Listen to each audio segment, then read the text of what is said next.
So Chancen breaks down financial barriers to higher education, and we will start this year with a minimum of 400 students in Rwanda. We work together with partner universities that deliver high quality education and that show a very good transition into the labor market. Now, Chancen has a very unique model called the income share agreement. This model was tried and tested for the last 20 years in Germany, which is where our head office is. And basically, it works like this.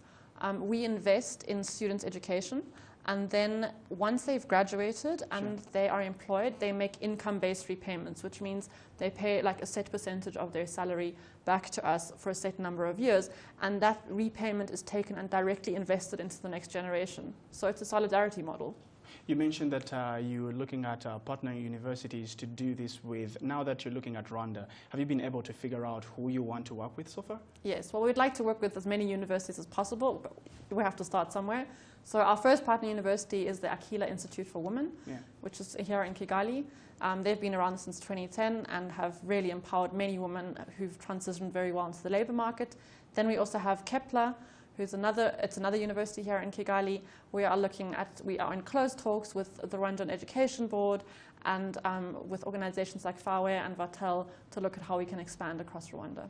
Now, we were reading a particular report on Chancen as well that indicates that you shortlisted about 8 countries where you will further and detail reports that are soon to be produced, but the report's insights on education institution structures, well-being of the population, and current political status. So far, now that you're looking at Rwanda, South Africa, and moving into Uganda, could you maybe break down a few of the key factors that you're looking at in those specific areas, maybe as per the report? Yes. Sure. So what we established in our field research is that for us to be able to expand within the African continent, the partner universities that we work with are key to our success. Because for the model to function and to serve the next generation, the students need to be well equipped and be able to work within the labor market and find jobs easily. So that is how we will expand. So it is whenever we enter a new country, we identify key higher education institutions and then expand from there. All right. Now, you would definitely love to know that yesterday I was speaking to a professor and he told me that we still have, we want to achieve quality education.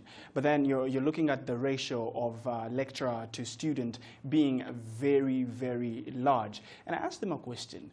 What is what do you look at as the right ratio? I'm not going to ask you that, but now that actually you're looking at something to do with maybe higher education, furthering it with financement, one quick question that I would ask is to do with now the best for repayments, yeah? Because you will have to pay for someone's tuition. You will have to finance their education. But now how do you ensure that they are going to be able to find jobs with the quality education in the back of the mind? And how are they now going to be able to repay these loans that they're taking? Yeah, so it is. Quite a longer question. But no problem, but it is, because it is a more complex and broad problem. So when we look at quality education, there are many different aspects to it. For us, what's really important is skills-based learning, so that you have a very good combination of theory, but also practically applicable skills that students are getting, as well as soft skill development, because that means that students can thrive in their jobs. With regards to how students will make repayments, well, we're not just a financial services provider. We offer students support during their studies and afterwards. And we're creating something called the Chancen community, which is a global community of students who are united and who are committed to making repayments so the next generation can be financed. All right. Now, there is something also very interesting, maybe that you would give us just a quick summary on the income share agreement that you're looking at as a financial solution as we drive this conversation. Would you touch that? Just as a financial solution? The income share agreement. Yes, exactly. So that is the core of what we're doing. Oh, yeah, that's the core of the... Yes, and it's basically just a new way of looking at financing education. So, you know, in the past, the government has maybe provided some type of loans, or you could get loans from banks, or your parents have to pay up front. But what this does is that it enables the student to actually pay for their own education, but when they can, when they're working, when they're able to repay what they can afford once they are working. Quick question, how do you know that someone is eligible for this? We work with our partner universities and look at... So the university figure out who is exactly. eligible So for we that. assess their selection criteria.